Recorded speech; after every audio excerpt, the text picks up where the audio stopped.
maye ekole kanasnel obiso to bengi kimuibi ba projet ebele obiso to sala ki ba enquête na yango to yiko découvrir que ba vimbisa ki ba montant ba lekisa ki mosolo pona ko yiba l'état pona ko tonga poste o ko composer deux transformateurs ya puissance ya 100 MW écoutaka au moins 4 millions de dollars au plus 8 millions de dollars. Mais le lot oyo sunde kolusinde toali komona ke ba kotongela biso poste na Kintuka où elle facturé à près de 350 millions 624 155 dollars américains.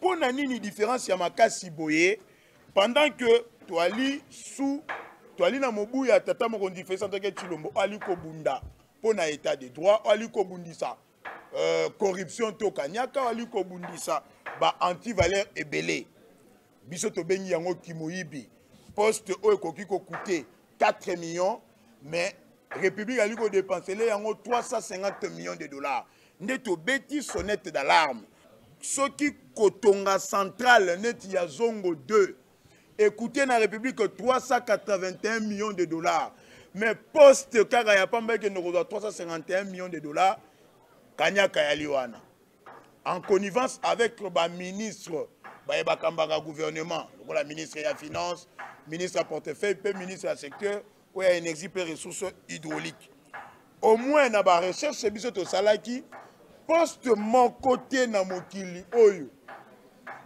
ezali na capacité à 300 MW avec 50 cellules ba poche na yango oyo koki ko leka 20 millions de dollars de toroki au moins ko permettre que ne kolusinde ayebisa biso ke poste ya Kintuka eli 20 millions au moins toroki ko ndimela ye mais okende koloba ali 351 millions de dollars wana ali kimoyibi de deux likambo ya contrat oyo SNEL eutayi ko signé le 18 juillet 2023 tango kaka bazongisi ndeko lusinde et pas ministre ya portefeuille parce que toyebi que Assemblée nationale esengaka na gouvernement eye bako révoquer parce qu'ali incompétent ali médiocre azangaki vision ya bokambi azangaki même plan ya redressement ya entreprise tomonaki gestion moko calamiteuse na SNEL souye mais tango bazongisi et pas ministre à portefeuille le 18 juillet 2023 Negolusinde a signé contrat dans la société NRDC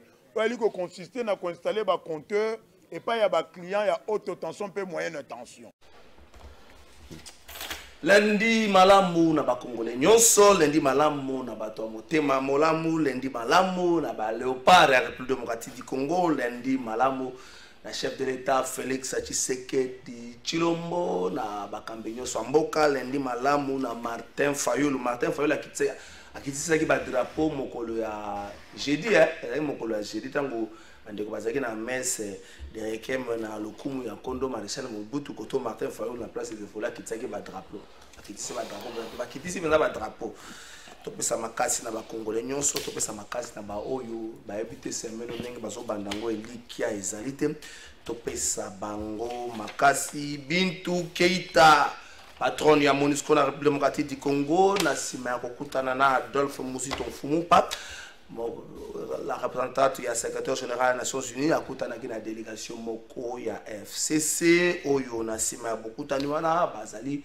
kobeta lisolo ya ba conditions ya organisation élection pour la bango la manière dont tout ça qu'on pousse à la Nicolo et tout ça a député à organiser l'élection le 20 décembre prochain tout ça la nini tout pousse à la lengewana ou encore tout vanda tout solo là pour être tout ça la élection moko apaisé. Est-ce que l'élection a une finalité à Makambunyo tout ça qu'on ça la lelo est-ce qu'après l'élection il y aura pas de contexte de contestation to komeka mwa mbio ko tuna ngoba ndeko tuzana bangwani ko za question ya liboso avant kutu mbote ya ko za question ya liboso to kolobela na mission na biso ya mokola le nouveau mandat pour la force régionale et quotidien déjà et bandaki uto mokola le 9 donc uto mokola samedi et le il faut essayer de toser dans mandat si ka force régionale est-ce que objectif est changé ou ba défi ezali ya sika to kolobela ngom na mission na biso ya mokola le RDC to continue na dernier trimestre ya année et là on a une population qui aussi mbaya positif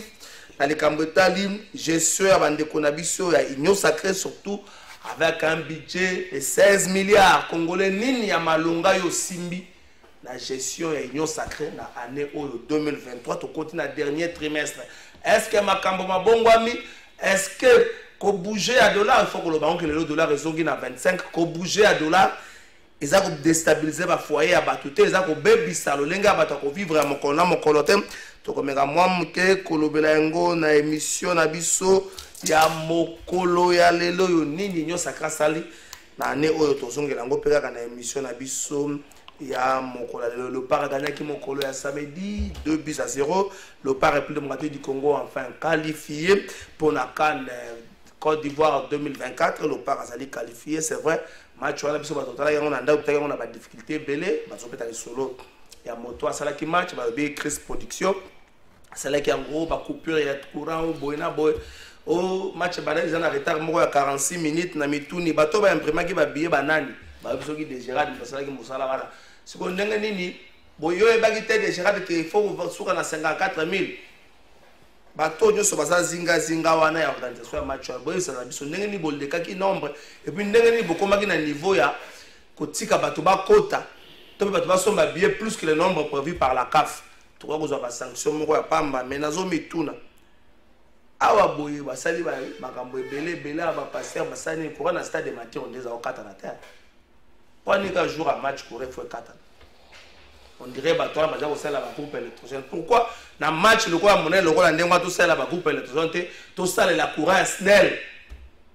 Pour aller tous en makadisi wana au sein la groupe électrogène to ko lobela ngoma chef de l'état. C'est pas le dans stade na pesio makashi na bois que lo va flair.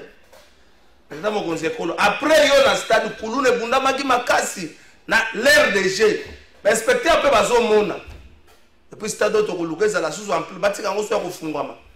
Tata mokonzi ekolo veille bato bazaki na responsabilité de sécurité wana kangela biso na bango. O bazaki na responsabilité de sécurité jour à match na stade kangela biso bango. Pour ndenge nini ba ko mi pesa na lolenge ndengwana ndenge ni la police était incapable de maîtriser ba bilenge wana ba longo na bisika ba vanda ki ba ko bunda dans l'air de jeu. Ndenge ni police était incapable de maîtriser bango. Éviter ce que le but bango basilika balinga critique te balinga reproche te bango nyonso na malamu balinga l'autre côté nyonso za malamu et puis vous avez nouvelle au kanga ba photo na ba joueur ce que le but na bango eta ndenge batomboka na ko beta li solo au cours de l'émission ya bilenge oyo bazaki batina maki na prison ba de quoi ba kaba ceux qui ba big boy na ko beta les solo na yango avec cette légèreté oyo makambo za ko salemela batu baza ko tangama.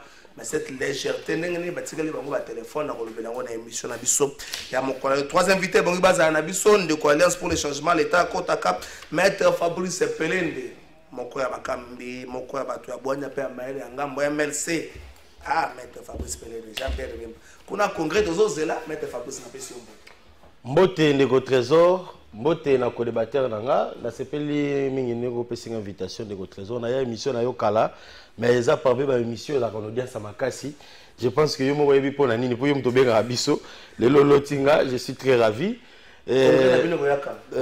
tika la pesa na ba imboka mbote wazota la biso ba wazuli ba ko la biso sans oublier équipe technique ezo permettre ba zabiso na ndenge longo bani et na pesi susu mbote na président du mouvement de libération du Congo Jean-Pierre Bemba oyo tozo saluer monter en puissance ya armée. Je pense que le dynamisme s'est instauré dans l'armée depuis arrivé il y a président Jean-Pierre Bemba à la tête, il y a défense.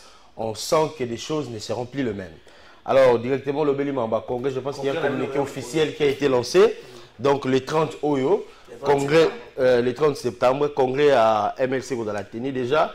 Il y a une commission préparatoire où ils ont mis en place na compte à congrès. Alors on a appelé le col à Moïse MLC. Dans la commission administrative et juridique, donc on prépare le congrès. Je pense qu'à l'issue de ces assises, qui est-ce que nous allons soutenir comme candidat président de la République et quel sera notre plan d'action aux enjeux électoraux et bien entendu projeter un programme pour 2024. Merci. Moi, je suis zanga mobutu azo zanga te ndebe na monake na stade po ndira zalaka zanga mobutu. Mais nazo banga ndenga yebo azo poste. Zanga mobutu azo banga sanga. Pour ça, poste pour na sima baluka kenaye. Akolo bana bino loko ta kenaye. oaka libanga pa mise moka o November first class akei na ye zanga Mobutu nazo banga ne nazo mona kisasa vande siko zali vanda kima tika bato bazo bunda ndeko Patrick Etinda na pesi ope mboto mbote ndeko Trésor Kalafai mbote na bana somi ya ekolo bino ba ibanso bopalangani mokili mobimba mwana suka Maître Patrick Etinda mongali bonga mwana okata ongolo ogbusheshe apesi bino baso mbote ndeko mopanzi sango tika na pesa mbote na bana MLP bazali ebele bazolanda bongo mwana suka na bosanite mwana mboka Frank Diongo na bandeko tu ya funa o balobi mwana suka to tindi ba député bazoloba te baki kolala pongi soye koleka bango na monoko cette fois-ci tozo tinda yo po ete olobela bongo peuple tomoni ba banderole ba papa social oyo bazoka bolaka ise bandi bato balobelaka peuple te ba yiwana kokosa kosa peuple na mwa ba limette na mwa ba bassin ko kabolaka ba mama mapa bazalaka déjà na ba bassin na bango botika bana mboka kimia ba mama mapa bazalaka déjà na ba bassin na bango ba flatterie na bino botika po bokendeke kuna kolala pongi koluka ke siko mbao kabola mbongo bolobelaka peuple te botikela ba to oyo bakoyingela po balobela peuple mosala moyewana tozomono bango mwa ba banderole na mwelonga chef de l'état na sima botika ekela eyi merci ndeko nalingi ouais mbote mais nakamata mwa biscuit pona yoki ndeko na ngai pelende tokota na makamba force non nalingi nalobela bana mboka ebinga nalobelaka bana mboka beaucoup plus la route oya biso ya Kimwenza na komi na Kalamu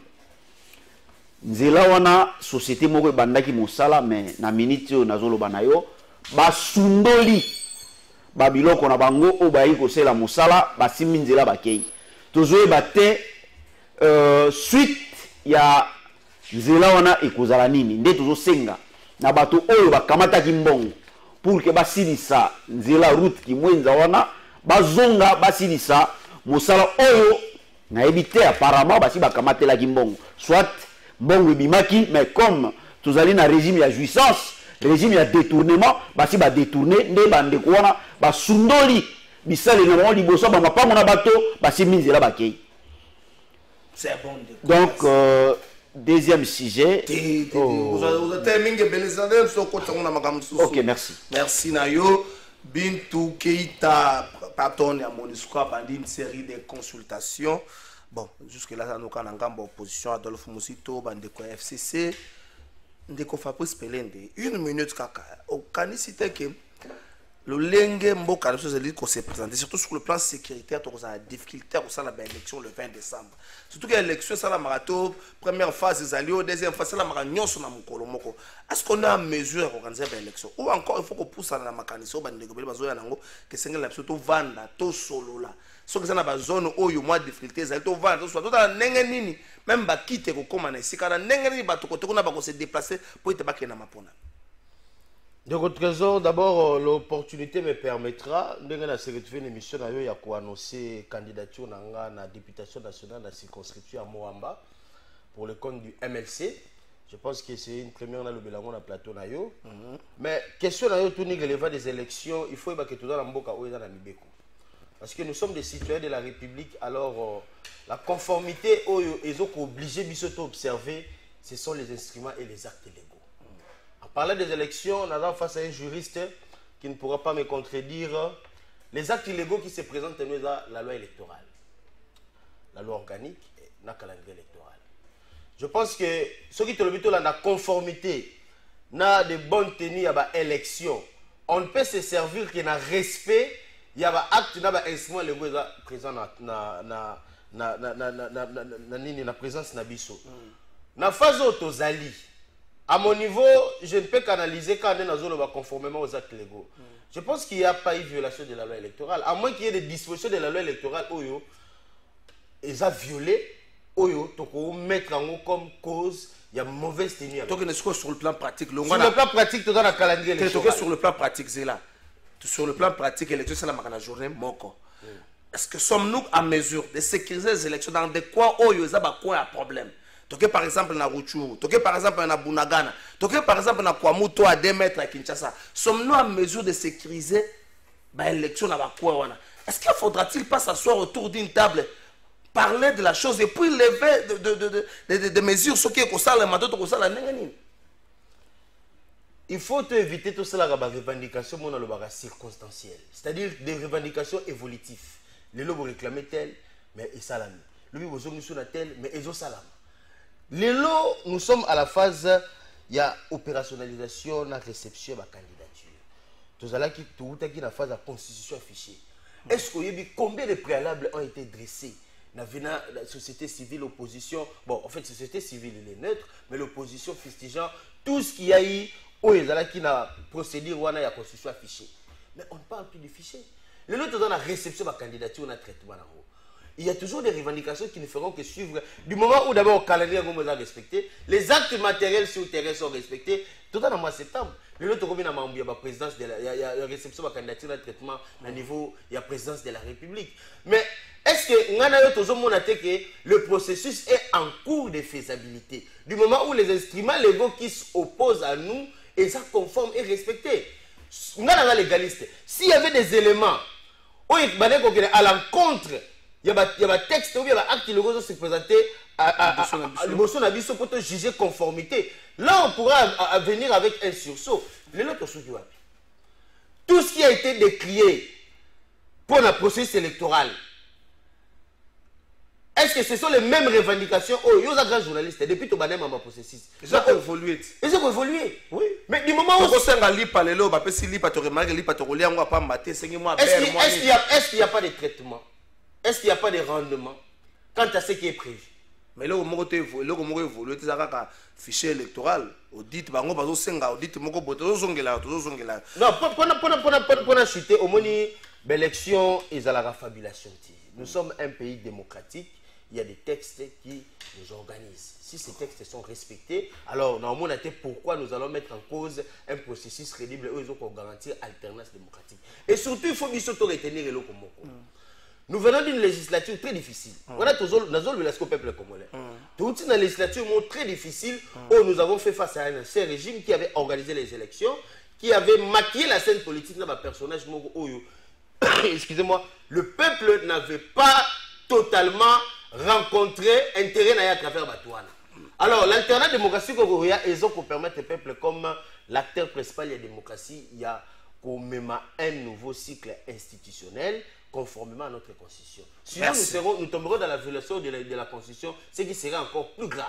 Donc, observez l'élection par rapport au Yaba. 2 minutes 30, on peut s'en mettre par 2 minutes 30. Matata Pogno, Nani Soussou, Matata Pogno, Constant Moutamba, et puis de quoi commandant Rex Kazadi, va déposer qui va candidature dans Bango, week-end de l'équipe, la samedi, na niveau de la présidence de la République, Matata Pogno, Yambama Ki, Malamoko, pas Denis Kadima, Dengue Moko, na Constant Moutamba, Rex Kazadi, pas déposer va candidat, mais tout ni. Rex Kazadi, 100 000, on a un nenga, Yomoko, ton nenga. Constant Moutamba, tu as fait un fungola, qui n'a pas de $1, $2, $3, 100 000 coquilles. Ça n'a pas bien. Quand ça a une campagne, on Gabriel Mokia. Sur la Gombe. Même dans Ngiringira, comme agité. Quand ça a une campagne, on Gabriel Mokia, tu as combattu na Kitambo, tu as une souka pêcheur. Tu as une na Gombe. Gabriel Mokia, tu as 11h, 12h, pour mon aïe. Kamezole, Kabache, Babaji, candidat président. Même dans la ligne, on a comme agité. Na rompo, Gabriel Mokia, combattu la campagne. Merci, Francis Beya. Ndeko Patrick Etina. La démarche à Bintou Keita, patron à Monisco. Est-ce qu'ils allaient être préservés sur la mabemoko ils allaient courir les bossos toujours boya kondi. Sur le plan pratique, vous êtes un juriste aspect juridique. Sur le plan pratique, aux hommes on vous allez à mesure d'organiser les élections le 20 décembre. Il faut vous rappeler, on a rappelé que maître Fabrice Pende l'élection ça la makana mokolo moko. On a ba phase d'élection ça la makana mokolo moko. Sur le plan pratique, na ko rencontrer de Korangai. Je me pose la question, est-ce que Bandeko Rabiso Yangambo Bazoloko Bango ou Bazali na sorcellerie moko inconsciente? C'est la question que je me pose. Ndeko Nangai Kanga Bandeko Rabiso komona que moto makasio Bazali na yango ou bien trop sûr au Bazali na yango, je me pose la question. est-ce que ezali peuple moto azo rassurer bango po bazala trop sûr to bazo côté na seni? C'est ça la grande question. O moto mayele akoki komi poser. Ceux qui ont kamati otali ndenge bayangeli ekolo. Est-ce que bandeko o bazala trop sûr boy? Oh, pas trop sûr que peuple a renouvelé bango confiance.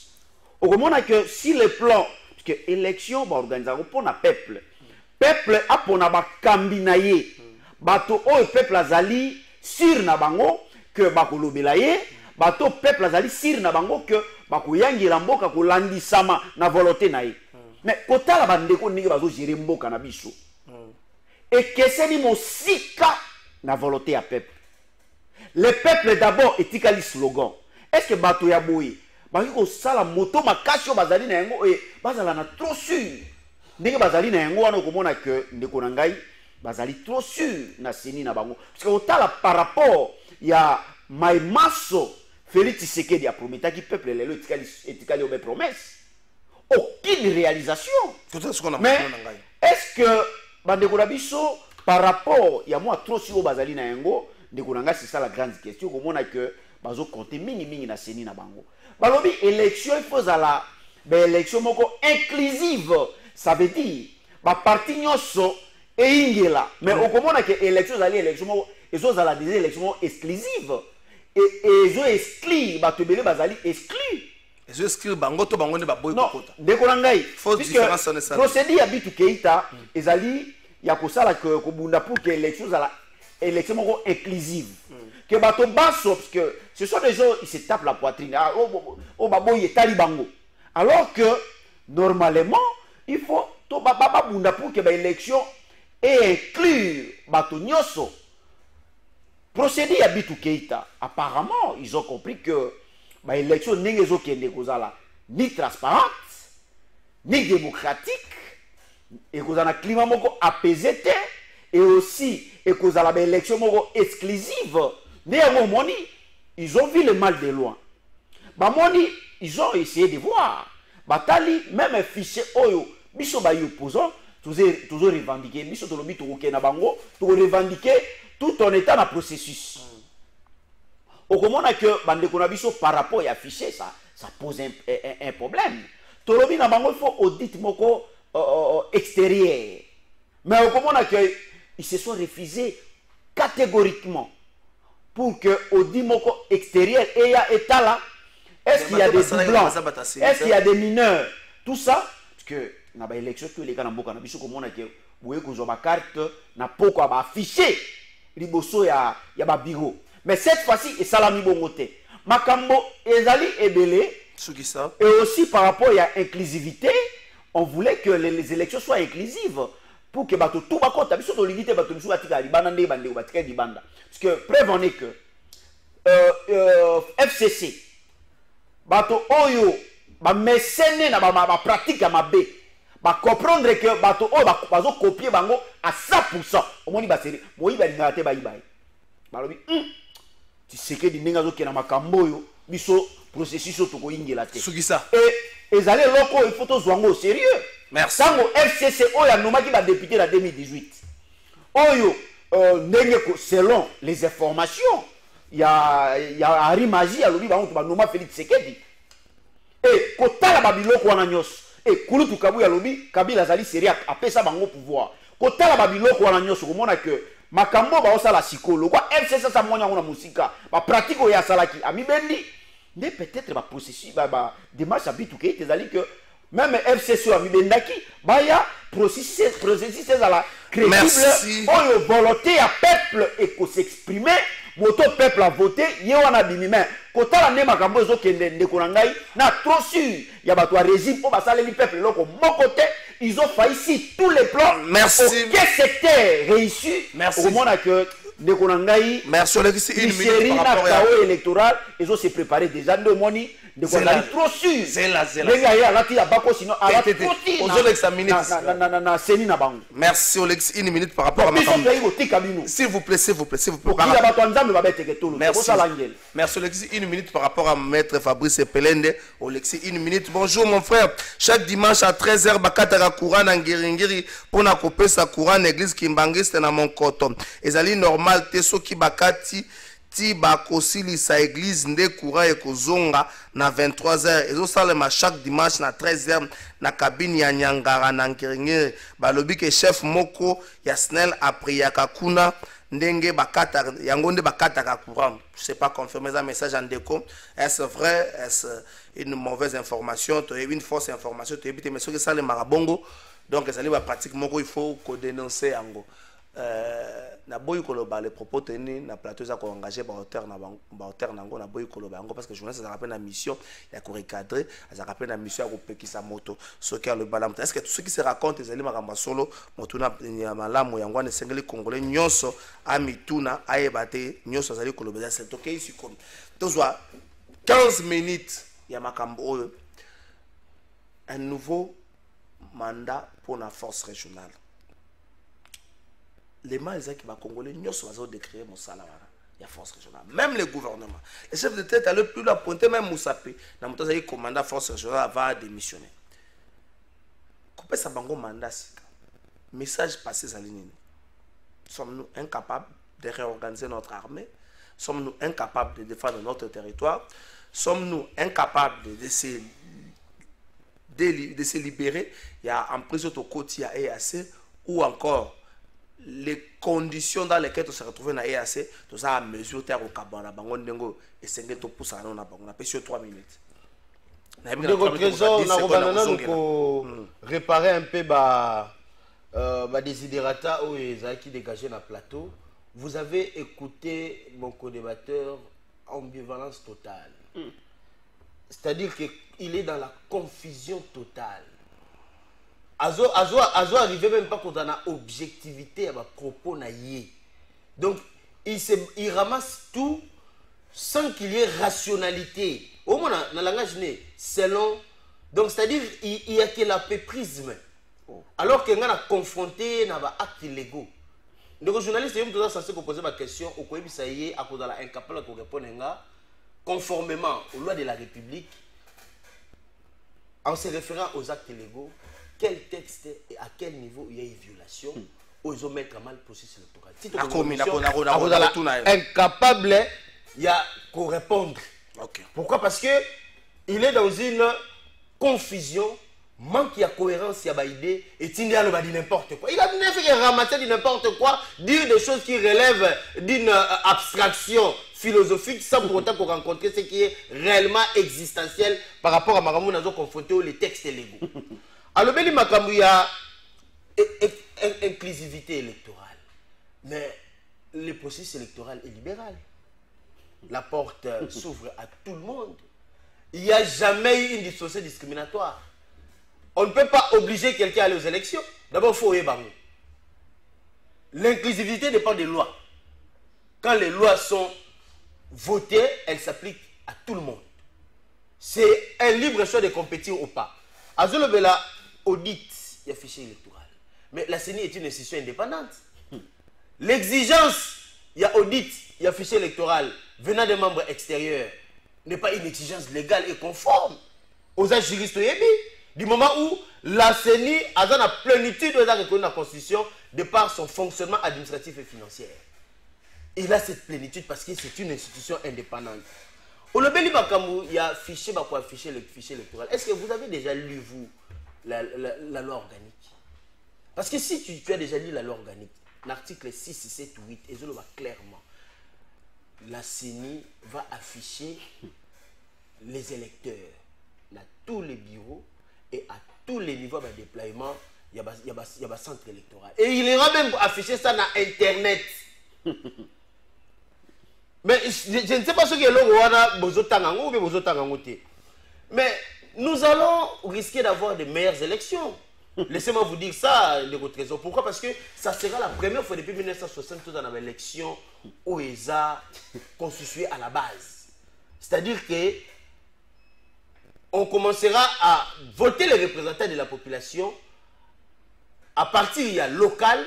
Déjà, on va représenter le peuple. On aura des élections municipales, des élections locales, des élections de la base. Parce que la meilleure gouvernance au monde, c'est la gouvernance où l'administrant est proche de l'administré. La quartier, on va voter. Depuis 1960, c'est Salamaté. Donc, cessez avec des réflexions prosaïques pour venir embryer la population sans rien apporter, sans rien rencontrer dans le fonds légal. Parce que dans le fonds légal, tu es juriste comme moi. Tu n'as rencontré aucun texte au mettre en cause par rapport à une certaine violation. Et ça ne se passera pas tout au long de l'émission. Dans le bel de monter à force. Parce que justement, question des armes à Kambou, il y a force régionale. Il y a force régionale. Au moins, nous avons fait face à une infiltration accrue. Où est bandit l'éloti. Où est bandit l'infiltration. Où le gouvernement qui est arrivé a subi des méandres. Mais la position du gouvernement était claire. Nous ne sommes plus partisans, il y a force, il y a EAC. Mais la prolongation, c'est pour 3 mois. Mais nous avons rassuré que notre... Depuis que 3 mois, on écoute absolument l'élection. Justement. Dans la campagne électorale déjà. Justement, au anticipé que l'armée a en pleine réforme. Nous avons un dynamisme, ils ont dégagé les lots dans l'armée. Nous avons un qui a réforme, qui a initié le président Jean-Pierre Bemba pour l'identification de nouveaux militaires. Réarmement, la structuration de l'armée on ne peut jamais comparer cette armée d'aujourd'hui avec l'armée qui existait il y a 2-3 ans. Mais il faut que l'armée aura toujours un apporté dissuasif. Les enjeux militaires doivent se préparer. Mais nous sommes dans une phase électorale. Je pense qu'il nous reste 3 mois pour organiser les élections. L'article 5 de notre constitution donne le pouvoir. Est-ce que ce renouvellement de mandat et à force régionale est avec un nouveau objectif? Est-ce qu'il y a quelque chose qui va changer dans la manière d'agir? Il y a Bandekouana. 1 minute. Je pense que la déclaration du gouvernement était claire à travers le ministre des Affaires étrangères, le Tondo là. Nous sommes dans un processus de désengagement de la force régionale. La position du gouvernement est claire. C'est-à-dire qu'on a compris que cette force ne nous est pas favorable. Mais c'est une organisation internationale sous-régionale. Il y a des protocoles à respecter. Par rapport, il y a un jeu politique qui doit se jouer dans chaque État, tout ça dans la phase électorale. Je pense que c'est une décision du gouvernement. On ne peut que saluer parce que tu as vu, il y a prolongation en été, mais on pense que ça pourra quand même permettre à cette période électorale et les cas avec sérénité et qu'il y ait réellement des bonnes élections telles que nous le souhaitons. Parce que jusqu'à preuve du contraire, aucun acte matériel ne vient démontrer qu'il y aura de mauvaises élections. Et surtout que l'article 5 nous garantit des élections parce que c'est le seul moyen où le peuple ne peut que s'exprimer à travers ces processus électoraux. Merci. Bandeko Ngiri na tikala ko lobate ke problème a coureza ma beza le kuta na lobi bongo tatangi message botinde lenga na lobi soki ezali ya solo ezali malamu te. Ça reste à vivre parce que chaque dimanche courir quand on a 13h pour comprendre ngo ndengwana. Ndeko Patrick Etinda. Tokanisa. Maître Fabrice Benabi, tu as un processus à 2 engagements à la force régionale. Tokoti, l'élection le 20 décembre, c'est le calendrier de Nikadim. Campagne électorale de au moins le 18 novembre. Tant que la campagne électorale le 18 novembre, tu as la force régionale A, il y a EAC. Tokomi Sikoyo, le 8, mandat na Bango Sili. Bana moi 2-3 jours pour balonga mboka na biso. Les zones qui étaient hier, zone tampon, et qu'on les nini na contrôle ya armée na biso. Est-ce que cette passation pendant la période moko cristal la campagne électorale perturbait le déroulement de la campagne? Est-ce que na renouvellement oyo ba mission mandat échange, est-ce que la manière d'agir est que bongoma contrairement à oyo ba congolais nyonso même président de la République a ko décret? Na plus de 3 minutes. Merci. D'abord na koyebisa ndeko nangai Pelende enjeu à élection à la acceptation ou bien rejet, il y a des résultats. Mais laissez-moi vous dire, la manière dont tout le monde a une élection au Néguézou à la organiser. Toujours dans les certitudes. Dès le début, tout le monde a que vous préparez déjà chaos électoral. et okomona que kaka bino nde bosutenaka bongo seni biso banani nano bino bato ya union sacré nano bomoni mabe ya seni te bozali je me pose la question est-ce que seni moto atindi yo oyo akolobelaka nayebi te quelle est la procuration oyo bozwa de la part ya seni mpo bozala bavoka ya seni donc nano bamono mabe ya seni te toloba li to déplorer makambo ya carte même ya bakarte même duplicata même duplicateur bazopesa kaka ndenge moko ezolimwa ata osimbi yango te donc bango nano bamoni mabe moko ya seni te mais audio tozosenga ekozala mpe avantage mpona bino mais pourquoi vous soutenez kaka mwa audio esalami wana mpona bino ekoki ndenge moko na makambo est-ce que c'est une exigence légale c'est la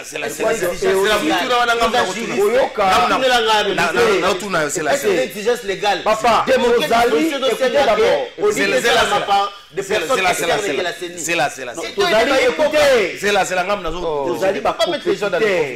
tozali bacompétiteur compétiteur kokota na esika moko to azomona ke tere mabangi ezali oyo azomona ke nyamu ezali est-ce que revendication ya biso bacompétiteur ezosua bino neloko nini mais tu dois avoir qualité s'il vous plaît la qualité mettre na bakise yo papier yo nalobi revendication na biso il est dans la péprise non aprouvé na batexte c'est là c'est pas normal maître yo comment biso tolinga écoutez s'il vous plaît na batexte a omoni na na loi électorale na loi organique na calendrier na constitution écoutez mais même ça va place pas la violation mais quand attends place va violer na biso non c'est là ici notre peuple comme c'est là maître et puis on a parle de texte d'abord s'il vous plaît maître parce que tu es dans l'abstraction maître Fabrice Pelende yo za na bakiselo sous papier yo koma oko relever ba point wana toke OK nalobi tozo revendication na biso tozo sala yango na seni mais pourquoi bandeko na biso bazo yoka motema pasi kotala même réaction na ye pourquoi bozo biso tozo loba yango na seni ou azali organe moko indépendant mais pourquoi bino ezosua bino laissez-nous tout ça ba revendication na biso to ebisa seni ke ndenge ozoke na makambo biso ba compétiteur to moni ke po tozala l'aise bolukela biso bato oyo ba auditeur oyo bakozala bakouta libanda oyo bao bino boluki na biso to sepe na bango te mais en quoi ça vous choque en quoi ça vous met mal à l'aise en qualité de qui vous demandez ça s'il vous plaît ozo koma déjà ozo koma oya ba Angers okomona que chaos électoral ezali déjà préparé planifié kolanda même ba acteur comment ba de ko biso manara so kolanda ki déclaration na azo traiter biso ba yi opposant comme ba M23 mais comment babato bazali na structure moko indépendante baki ko traiter ba yi opposant ba qualifier biso na ba M23 trop de revendications tout ça alors que ba revendication ya ba yi opposant ezali noble c'est juste puisque tolingi to compétir bozo benga biso to compétir mais to ko compétir na loyenge te na nyamu te kota siko na mutuna na ngayo siko na mutuna na yo na yo kinde ko na nga lobi ayebi ba tenant et les aboutissants il y a prolongation c'est comme ça que vous gérez le pays et vous venez ici moi ba texte au simbi donc c'est une honte monsieur Pelende non na okeli o mawa pesa makanisi na lorsque vous dites que oyebi ba tenant et les aboutissants il y a prolongation mais vous êtes en train de gérer le pays monsieur Pelende on ne gère pas le pays comme ça j'ai pitié de mon pays et ozali moko ya bato wa kamamboka vous venez ici moko ya bato ya union sacrée vous venez ici pour dire que oyebi ba tenant et les aboutissants donc bozo salaka bozo ndima ka makambo be na loyenge boy donc prolongation bo ndimika na loyenge alors que Félix Tshisekedi a critiqué loko yemoko akende ko benga pesa makanisi maître de konangai okomona que nos frères gèrent les pays en tâtonnant bazo tatonaka par rapport ya bato oyo aujourd'hui quand même il bazo reconnaître que il y a une zone tampon tango biso to lobi makambo ya zone tampon awa bande ko boya que zone tampon ezalité aujourd'hui koyoka que il y a aujourd'hui na mboka na biso une zone tampon ngai zo kamisa ngai et comment ezo bangisa ngai donc aujourd'hui na mboka na biso il y a des territoires où les Congolais toujours contrôlés. Alors qu'ils ont appelé ces gens-là pour aider Bisso. Bah constituer comme zone tampon, où les Congolais ont accès à un côté. Où les soldats na Bisso, bah lobby bah mekakotia makoloté.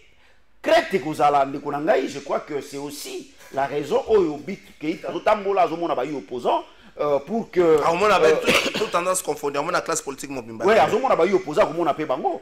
Donc je crois que par rapport à ma cabonine ils ont kende boye na zone tapona, moi je crois que ils ont senga ko se mettre autour d'une table tout réfléchir par rapport à ma cabo zo le kalambu kanabiso et par rapport à la prolongation ona. Tous les loko mo to ko zelate. Il n'y aura rien. Ndenge kaka chef de l'État o yemo ba benga batona lobi azo déplorer comportement na bango alors que biso to yebisaki que on ne peut pas associer, on ne peut pas inviter la personne qui a la base du chaos ya koya ko aider au maîtriser chaos to sito loba na ayokate na moto makasi na bango ba benga force régionale ao force régionale wana ba yana ba binduki ya somo okomona ke bazo utiliser yango te. Merci. Ba fandi nango bazo tala ngo lokwa ba photo et bazo continuer à exploiter la richesse ya mboka na biso. Merci. Ça se passe au vie et aussi des autorités. Merci. On a cité et là comme on zela na force régionale des alités biso to sengaki na bango bato wana ba simba. Merci. Il y a le que on se répéter pas. Donc tout le monde a on se répéter. Non, c'est répété. Par rapport à un décolobi, depuis Jean-Pierre Bemba, tout ça, moi je me pose la question, quelle chose c'est pour tout le monde en a vu sur le commentaire. Merci. Salut, je vous... Jean-Pierre Bemba égal après Jean-Pierre. Merci Patrick Linda. S'il vous plaît, s'il vous plaît, s'il vous plaît. Bon, salut, je vous suis depuis le cabinet du ministre, monsieur ministre Nini. Monsieur Kilala, dans l'Ouest, c'est ce qui est dans l'Ouest, c'est l'impression de Massari Kombo, non, monsieur Kilala, cabinet ministre Nini, ministre Salinini. Comment ministre ministre la dossier ça la table là tamu la liste à kufunda poum na fundie mais c'est qu'il a le problème ndeko Fabrice Pelende motuna o toujours minute toujours kaka 1 minute 30 pendant prolongement ya mandat et kokuta biso na campagne proprement dite ndenge ni tokosala tant to komina le 8 décembre mandat na bango esili yolobi na biso ke tu bazan to la procédure de désengagement la procédure de désengagement ko permettre biso to kabona mbala moko bato to ko garder bango tina ba élection ou encore la procédure de désengagement et ko permettre na biso to leka mais na ba zone wana oyo bango bazali ko occuper pendant la campagne ko ba déjà le 18 novembre ezali ba zone oyo muta ko yate pour ça la makambo nyoso s'il vous plaît pour ça makambo nyoso alingi ya cha affiche na ye aya lo baboye batika bato ba serené parce que ba zone moko au risque de Fabrice Pelende. La personne a 1 minute 30. Oyoki ndeko nanga awa agangi pour ne rien dire. Yogo tozo tuna ka chaque fois. Pas sa proposition, aucune proposition.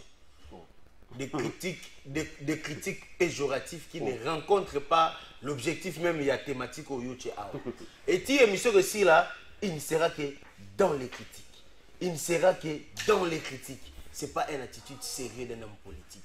Quand on aime l'État, on parle des questions de la République. Vous devez savoir apporter des éléments qui construisent. Parce que ce que vous fondez politique, nous on a critique.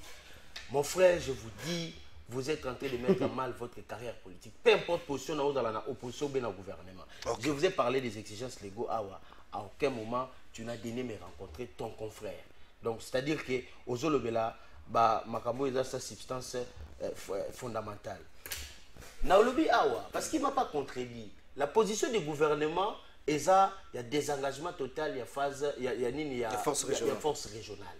Et puis, il y a une sensibilité à processus électoral. C'est-à-dire qu'en ce moment de l'histoire de notre pays, il n'y a rien qui prévaut que les élections.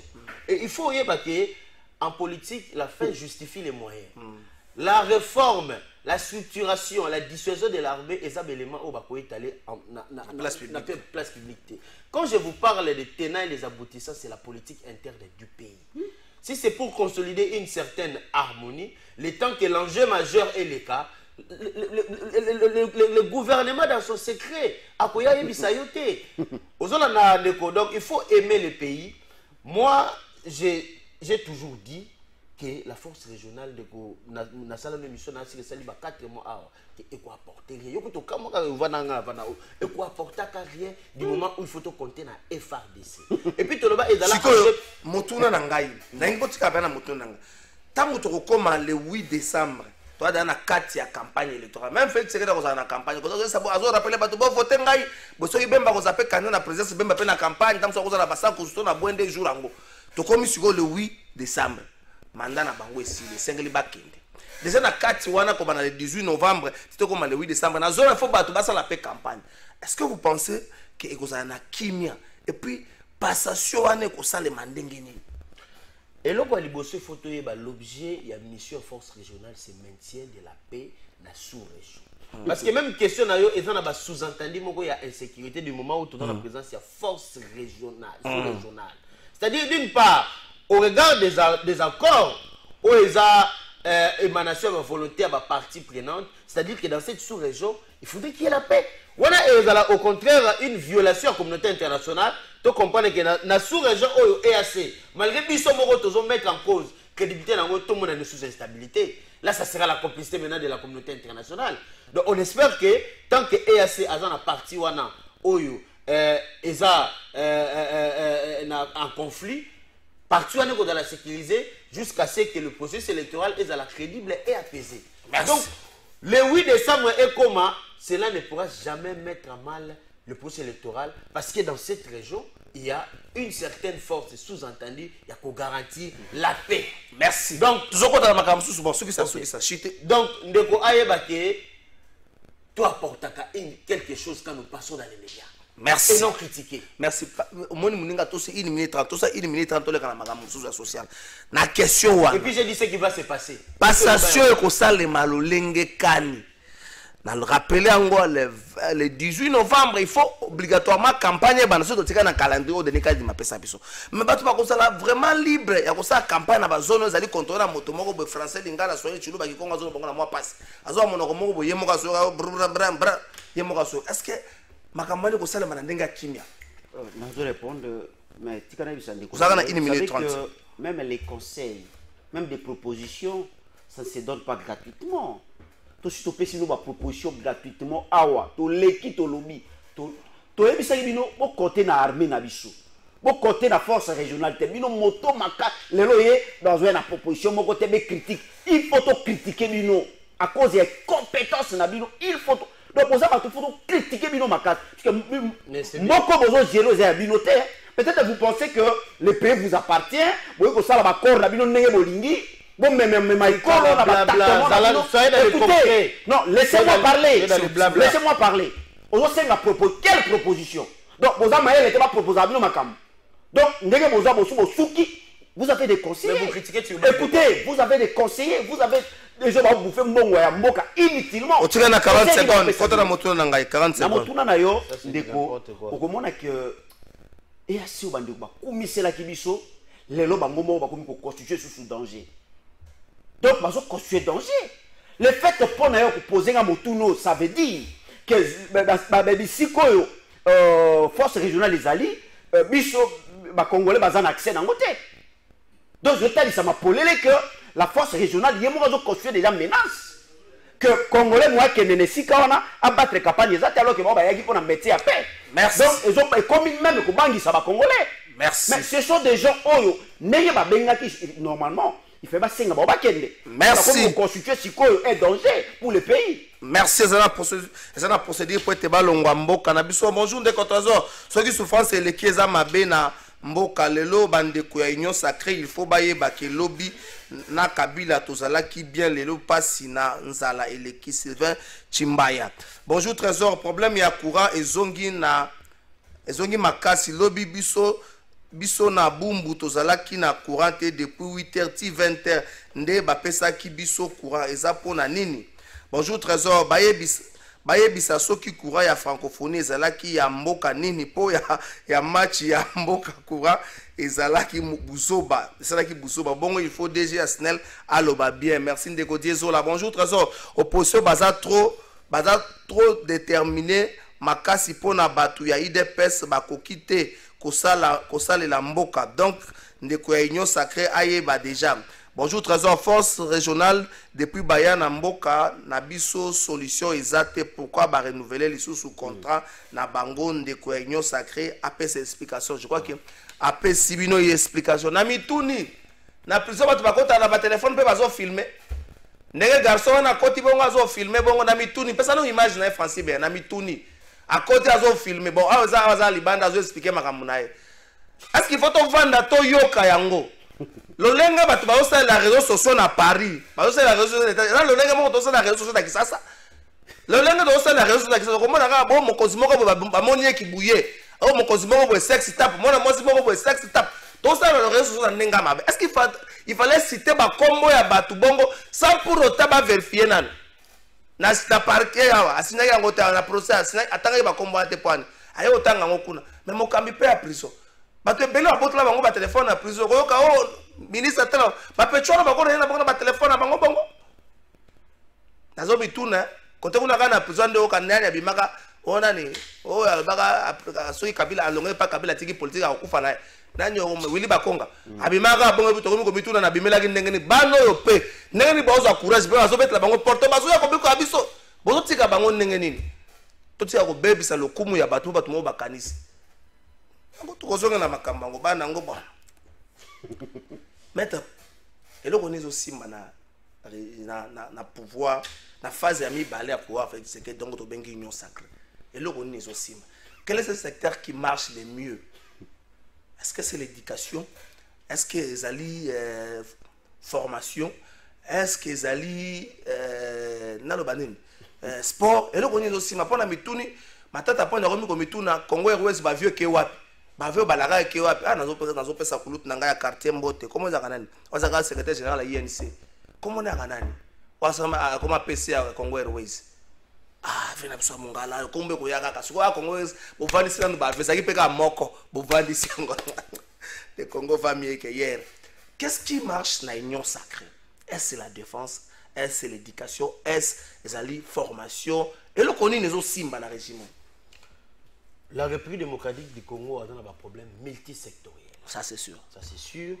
Et le problème ouana, la cause n'a pas remonté, il y a des dizaines d'années, même voir même avant l'indépendance, voir dans le régime où tu connais sur les qui a Kabila Mobutu. Mais il faut que l'objectif de notre peuple c'est aller vers un idéal.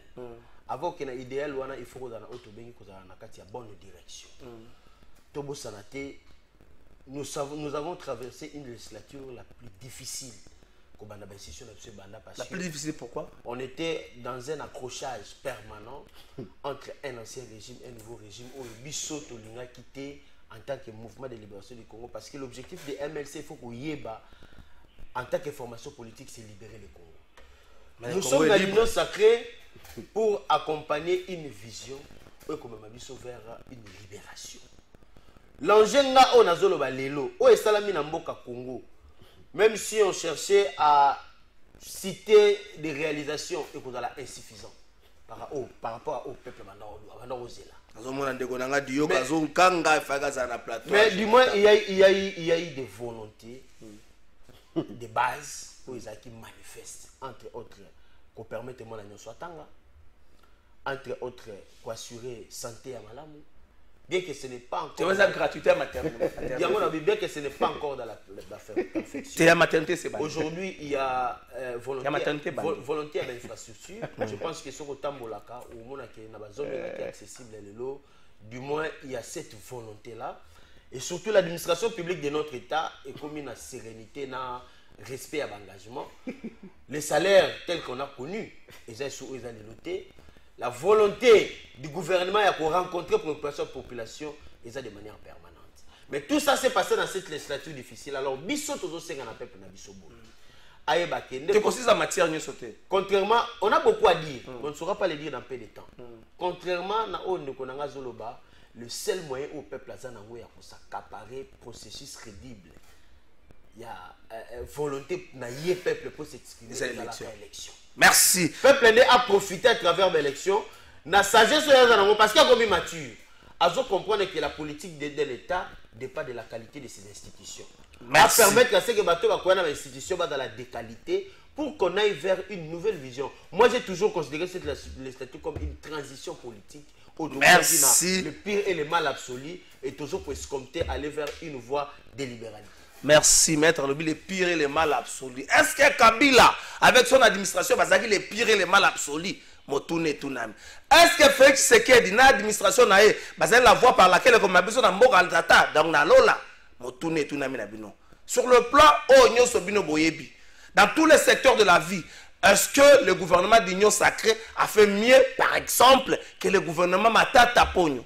Motune Tunami. Est-ce que le gouvernement Samalukonde a fait mieux que le gouvernement Matata Pogno? C'est le mot non, en termes de réalisation, Samalukonde a fait mieux que tous les premiers ministres depuis Congo et Zala Congo. Tomituni, Matata, Tomituni, Adolphe Mouzito. Tango na yo beta que professeur a commandé à $2000. Est-ce qu'aujourd'hui un professeur d'université a eu le Bakazali à $2000? Motuna, ngana ba réponse de mon côté. Bonjour de 4 ans de koya MLC, pourquoi alingité batu ya opposition ba critiquer bango nanu balelité ba kolela tango bango bazalaki ko critiquer régime ya Kabila nani balelité ba kolela c'est Félix Diamba. Merci. Qu'est-ce qui marche selon you depuis gouvernement Union Sacrée Kota? Merci. Ndeko nangai bato bazalaka pe na mwa bolamu na bango na mabe na bango. Bongo oyo mabe eleki. Déjà mabe bandi ko oki ndeko nangai akei mingi mwa gratuité na bango oyo na bango eloko be gratuité. Akei na ba mama babota to kome belé ata misali ezali te bato bakome. Remplacer la terre ko boya merci pour la terre. Aussi elengi sport.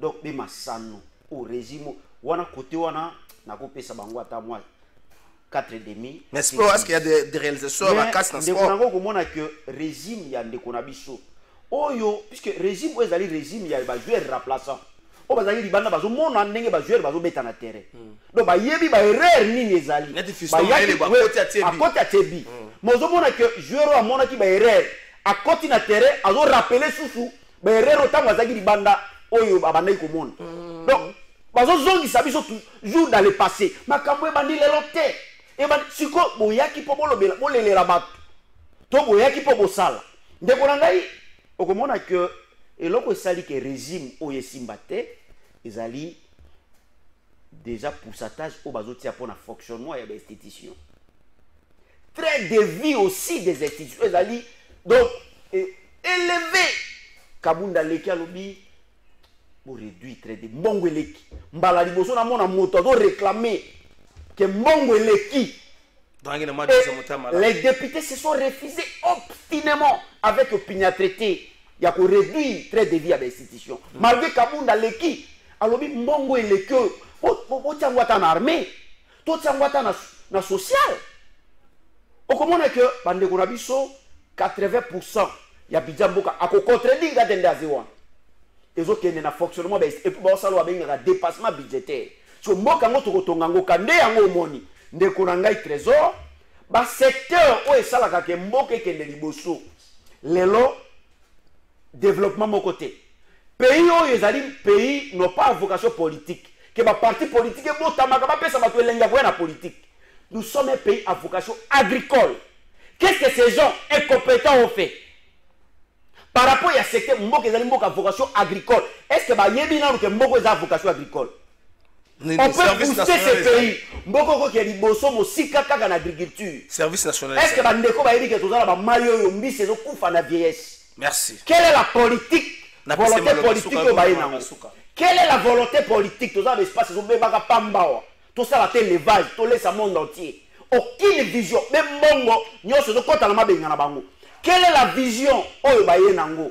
Pour que pesa peuple ata logement et pamba lelo ba baye privé ba do nyoko la biso. Ko matisi la biso banda kwa lali ngunge suya matisi ndako. Quelle est la vision toi d'espace belé a ba? Merci. Ko seku sa honneur ba pesa ba congolais. Donc on montre que déjà sa vision et ba liba zo deuxième mandat.